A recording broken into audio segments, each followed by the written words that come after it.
Someone must have broken my heart, like really torn it apart in another life, in another life. Someone must have really picked me up. Hey friends! Welcome back to my channel. I hope you all are having an amazing day so far. Today's video is an exciting video. It's one of my favorite videos I always love to make, which is the end of the month wrap up. This month we have our June wrap up, and I can say I believe this is the shortest amount of books that I've read for the first half of the year so far. I believe this is like the minimum amount of books I read, and if I didn't, I will correct myself. But this month I have only read 6 books. Let me tell you something. I don't know what was going on in the month of June for me. Typically I read between 8 to 10 books a month. I don't know what's going on, but I do know one of those books took me 40 days and 40 nights just to finish, and we're going to get into that book soon. But yeah, so nonetheless, whether you read 1 book this month, whether you read 5 books this month, whether you read 10, whether you read 20, whatever amount of books that you read, I am proud of you.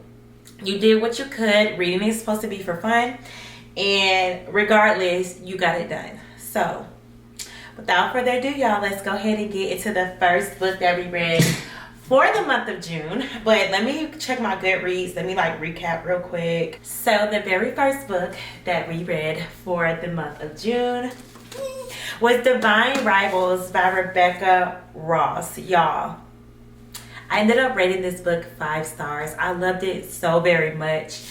I believe I went over this book before, but if you don't know, this is following Iris and Kit, and just a long story short, Iris' brother went off to war, and Iris have not heard from him, so pretty much she started writing letters to him because Iris is a writer, and she started writing letters to him, but they ended up getting intercepted by her enemy, which is Kit. If you don't know, they are both competing, I believe, to be the columnists. I could be saying that wrong, at their employment, so they could be the head honcho in the papers. And Kit and her don't really get along. They are both trying to compete for the same spot and whatever. So this is like an enemies to lovers type of story, rivals to lovers. This is a fantasy with some magical realism in it, and it's just so freaking good. I ended up rating this 5 stars. I love the pacing of the story. It was so unique. The storyline was so unique. I love how the plot developed. I love the character development. What else did I say about this book? I'm checking my Goodreads. This fantasy, again, I was like, this fantasy was so unique in its own right. I have not read another book like it, which I love that. You can tell this was definitely an original story by Rebecca Ross. I love this so much. If you are trying to get into fantasy, I think this is a good book for you because it does have some romance in it as well. Granted, I did read some other fantasies that were a bit better, but the storylines were totally different. But this is something that I would highly recommend. So this is the first book that I read for the month of June. Loved it so much. Ended up rating it 5 stars, and I highly recommend. The next book that we are reading, that I've read for the month of June, was the second book in the series, which was Ruthless Vows by Rebecca Ross. And I ended up rating this one 4 stars. Be mindful though, for both of these books, the beginning started off a little bit slow. However, for Divine Rivals, before I knew it, I was completely hooked. I was completely immersed, and I don't even know where that transition happened. I want to say maybe around 50 pages or so. I could not stop reading the book. I was fiending to pick the book back up. Versus with Ruthless Vows, this took me a little bit longer to really get hooked like I was with Divine Rivals. I do want to say it was well over maybe 100 pages that I really was okay, it's picking up. Reason being is because, and I won't get into the synopsis of this one because I don't want to ruin it for you if you have not read Divine Rivals. But reason being I believe that it took me so long was because I was just so pressed, and I was so ready for one of the main characters to start remembering some things that were very vital to saving the world, if I'm putting this in context. And I feel as though it was getting so dragged out. Hurry up, let my boy start remembering certain things, certain people, so we can get this war started, pretty much, right? So I can kind of see how this goes out. So to me, that's kind of like what dragged it out for me. With it, to me, I'm just like, let's just speed it up. Like that first 100 or so pages that they dragged out that certain situation, I feel like she could have just nipped that in the bud right about 30 to 50 pages. We could have got a prolonged war, and then the ending let it be what it was. So that's the reason why I gave this book 4 stars. Still highly recommend it. I actually recommend that you just read them back to back while it's still so fresh on your brain. You're going to want to anyway, just because of how Divine Rivals ended. It ended on a cliffhanger, so you're going to want to read it back to back anyways. But yeah, so that was the second book that I read for the month of June. The third book that I read for the month of June is The Mixtape by Brittany Cherry. Friends, I love this book so much. I'm not even gonna hold you. I really did. I love this book so much simply because, well, first of all, this was my first book by Brittany Cherry that I ever read, and I am so glad. Thank you to Alex, and thank you, remember I buddy read this with Joyce, for buddy reading this with me, because it was such a fun ride. It was such a delight to really read Brittany Cherry's writing, because it was like right up my alley. I love her writing. I put her in the category with like Kennedy Bryant and Taylor Jenkins Reid. Like, I love the slang, I love the lingo, I love how they talk. They just put a lot of the way that we think up in there, and I love that.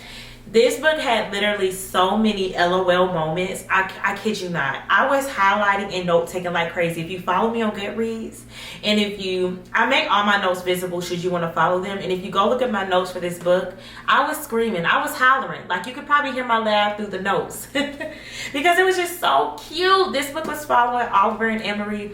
Emery is a single, struggling mother trying to survive with her daughter, and literally trying to keep them above water, trying to keep them from being homeless pretty much. She's a really great individual, heart pure gold, and she's just doing whatever she can to make a better life for her and her daughter. Oliver he's famous. He's a singer, and he was in a group with his brother. Unfortunately, and this is on the back of the book, that his brother passed away very tragically, and he's navigating grief, and he just goes down like this spiral. He just goes in a really dark place. And then the way that he meets Emery, they just meet in such a very not a pleasant way, if you want to say. They meet in a not so pleasant way, and pretty much this is just a story following Oliver and Emery and how their love story just developed, and how they navigate everything that they both have gone and are going through in this book. I rated this 4 stars. I loved it so much. You will literally not be disappointed with this book. So that was the third book that I read for the month of June, and I highly recommend. Housemaid's Secret. So this was the 4th book that I read for the month of June, and I really did enjoy this. This was actually the first Frida McFadden book that I think I rated less than 5 stars. I ended up rating this 4 stars. This is the second book to the Housemaid series, and one of the main characters in the first book is now the main character in the second book, which is Millie. And Millie, I don't really want to spoil it, so let me kind of like read the back of it, like sum it up in the best way that I can. It does say, it's hard to find an employer who doesn't ask too many questions about my past. So I thank my lucky stars that the Garretts miraculously give me a job cleaning their stunning penthouse with views across the city and preparing fancy meals in their shiny kitchen. I can work here for a while, stay crying until I get what I want. It's almost perfect, but I still haven't met Mrs. Garrett or seen the inside of the guest bedroom. So one thing you need to know about Millie is that Millie don't know how to mind her business, right? Millie loves to be the hero, saving all the damsels in distress. So pretty much Millie has a past that is prohibiting her from being able to land a regular job that will pay her well for her to survive and just get through school. So she takes a lot of like house cleaning jobs, people that may not look into her background too much. And with this story, she's cleaning for this rich couple, and it seems the wife is not coming out. She sees the husband all the time, but she's not seeing the wife, but she's seeing certain things laying around. She's hearing like crying, and she sees blood, and she's trying to figure out what's going on with Mrs. Garrett. And pretty much this whole story is just unraveling about Millie being very curious as to what's going on with Mrs. Garrett. When she finally does see her, all hell breaks loose. The reason why I gave this 4 stars is because I was able to kind of predict a lot of what was going on in this book. Now, there were some plot twists in there that I was not able to predict.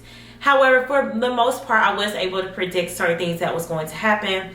And I just say, for me, if this is like the first Freida McFadden books that you read, The Housemaid, then you really may not guess it. For somebody like me, at this point, I read so many of her books, and I'm kind of understanding her writing style. I'm kind of learning the way her brain is working. So that's why I was able to guess it so easily. So hopefully once I read The Housemaid is Watching, which I do have that book on my bookshelf, I'll be a little bit more surprised. So that was the 4th book that I read for the month of June. Up next, y'all, we have Yours Truly by Abby Jimenez, and I ate this book up. This book was a whopping 5 stars for me, y'all. I loved this book so freaking much. In the way that people rave about the last book, Just for the Summer, I am so pressed to read that book, and best believe I'm going to read that book for the month of July because I love Abby Jimenez writing so much. However, let's get into Yours Truly. I am actually going to read my review on this one because I really don't want to do this book a disservice with the way that I'm explaining it to y'all about how much I really loved it. So I said on my Goodreads review, I love this book so much. A true masterpiece by Abby Jimenez. I absolutely love Jacob and Brianna. My heart, like literally, I was doing the greater than signs because my heart was literally about to burst. Full of joy. It's something so special about someone who doesn't open up their heart to anyone but gives one special person their everything. It gives me all of the feels. Jacob deals with crippling anxiety, which he does, y'all. Like, his anxiety is like through the roof. And Brianna is working through some untreated trauma, but the way they just came together so unconventionally, I was swooning the entire book. This book was worth every bit of the 5 stars. I kid you not. I will recommend the Just for This Part of Your World series by Abby Jimenez over and over and over again. I mean, I cannot wait to read more of her books. Once I'm done with Just for the Summer, I am running to Barnes. I am running to Amazon. I'm running wherever I can to get my hands on more of her books because I love this so much. Pretty much, Bree is a doctor. Jacob is a doctor. I didn't even tell y'all what this book is about. And Brianna is going through a divorce because her husband is trifling. Okay? Her husband is trifling. So she's going through a divorce. And she also has a brother that is very sick. And like, he's so sick to where like he needs a kidney. And if you don't get a kidney by yesterday, the worst thing can happen. Like, the things are already turning for the worst for her brother. So she is desperately trying to get her brother the kidney that he so desperately deserves. And on top of that, she is also well, before I even, okay, so I was literally about to say a spoiler, so let me slow my roll. So then also, she meets Jacob, not really knowing Jacob like that. So the way that he best communicated, he decides to send Brianna a letter. And the letter's a really good letter, right? So when she reads the letter, she realized Jacob is really not as bad as she thought, and she overreacted, and she feels so terrible. So she gets to know Jacob. They start exchanging letters, and it's so cute. Jacob is just... A lot of people were complaining about the miscommunication in this book, and for me, I feel as though the miscommunication that Jacob was having with Brianna and the miscommunication that Brianna was having with Jacob was justified 95% of the time. Reason being is because Jacob deals with crippling anxiety. So for him to even communicate with his words already is just commendable with what he goes through. And with Brianna going through such traumatic things. Now, I mean, the end with the third act breakup, all that was just doing the most, Abby. Like, you ain't have to do all that. However, it did show how much that Brianna really was hurting by that situation, because she didn't realize how bad it really affected her until like things really was getting real for her and Jacob. So Highly recommend this book. Highly recommend the series. This is the second book in the Part of Your World series. There's one more as of right now, which is just for the summer, which recently came out that everybody is raving about. So I'm ready to read that book next. So yeah, that was the 5th book that I read. And the last but not least, child, the book that took me 40 days and 40 nights. The book that took me 80 years to get through.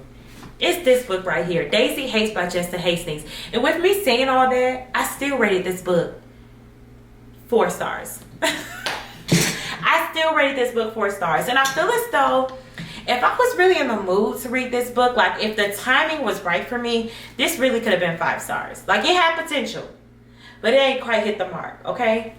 So this is the second book in the Magnolia Park series. And this one is following Daisy Hates. Let me preface, I am a Daisy Hates girl. I am not a Magnolia Parks girl, not even a little bit. Honestly, they both got issues, right? They both got issues. They both are dysfunctional. They both need therapy, more therapy than what they are already receiving. They both need help. But a lot of the issues that is rooted in Daisy is really because this girl went through some trauma. Real life trauma. The things that Magnolia was going through, not taken away, but the things that Daisy went through, I understand why her actions were the way that they were. Because, baby, I can't tell y'all what that is because you're going to discover that in the book. But I ended up rating this 4 stars. And reason being is because I kind of forced myself to read this before I was ready. The book ended up becoming available on Libby. I had put it on hold for so long ago. Ended up becoming available. I had just finished Yours Truly. And I just needed another book to read. Even when it was time to read it, I was like, ugh. I don't know if I'm quite in the mood for it. But I also was like, but if I don't read this now, I don't know when I'm really going to get to it. So that was my mistake number 1. I wasn't in the mood to read it, and I am a mood reader. However, but because I knew that about myself, and I knew that going into the book, I made sure that I wasn't going to let that affect my rating. I was going to take my mood out of it and just break the book for what it was. And this book was truly a 4 star. Christian and Daisy. Let me read the back of the book because I really don't want to give spoilers. So this one says Daisy Hates is okay, no. Well, first of all, let me tell y'all something. Daisy's brother, Julian, is like this notorious gang lord. And Daisy is his little sister. And people are definitely afraid of Julian, right? So naturally, because her brother's in the game, she's in the game. So pretty much she's like the princess of the notorious gang lord in London. And she is to be feared because you are to fear her brother. Cross her, you cross her brother, and you're done. Okay, you're done so this is following that. But Daisy, do they bring up the other guy or do they just bring up Christian?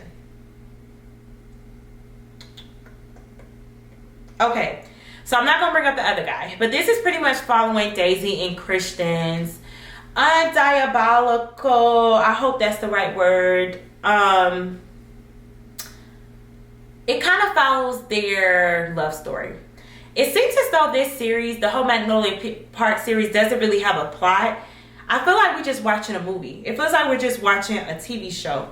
So I can't really tell you what the book is about. It's just about some rich people, some rich young adults that live in London. And we're just following their messy lives. And this one is following Daisy and Christian. And they have like this on and off again like type of relationship. Because Daisy swears that Christian is in love with Magnolia. And if you read Magnolia, if you know, you know. But Christian, he ain't speaking up to let Daisy know like, you're the one for me. You know. So this is just a whole lot of mess. It's just so much going on. First of all, my brain already got so much going on. It is so chaotic. And then reading this book with all the like chaos in my brain, it just wasn't like, it was just too much for me. Like I had to take so many breaks from reading this book. It literally took me 7 days to read this book. Y'all know it never take me that long to read a book. And not because it was bad, but because it was just so much. It was so exhausting. And I had to read this book in chunks. So the book isn't bad, but it's going to be a long while before I read the next book in the Magnolia Park series. And when I say long while, I feel as though I probably won't pick it back up till it start to get cold again. And y'all know we in the thick of summer. We are in the mid-heat of summer. So I need a break. They stressed me out. I needed a break after I read Magnolia Parks. It's not a bad book, but it's a lot.